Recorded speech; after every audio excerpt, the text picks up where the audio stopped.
હવામાન વિભાગની આગાહી મુજબ આજે દક્ષિણ ગુજરાતના જિલ્લાઓમાં ધોધમાર વરસાદ વરસ્યો। ભારે પવન સાથે નવસારી શહેરના તમામ જિલ્લામાં વરસાદ પડ્યો।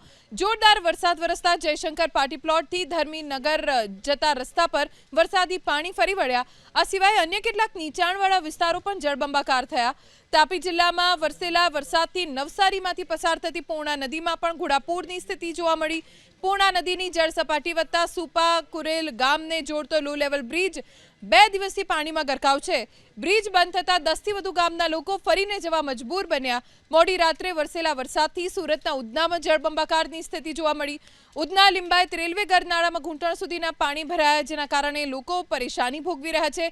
દર ચોમાસામાં વધુ વરસાદથી ગરનાળામાં પાણી ભરાતું હોય છે। પ્રવાસન સ્થળ ડાંગમાં પણ ભારે વરસાદ વરસ્યો। ભારે વરસાદ વરસતા નદી નાળા છલકાયા। અંબિકા નદી, પૂર્ણા, ખાપરી અને ગીરા નદીમાં ઘોડાપૂરની સ્થિતિ જોવા મળી। રસ્તા પર પાણી ફરી વળતા ધોળવહડ વીએ રોડ, ખાતર ફાટકથી ધોડી રોડ, કાલીબેલી, પાંઢરમાળ, વાંકન રોડ સહિત રસ્તાઓ જળમગ્ન થયા।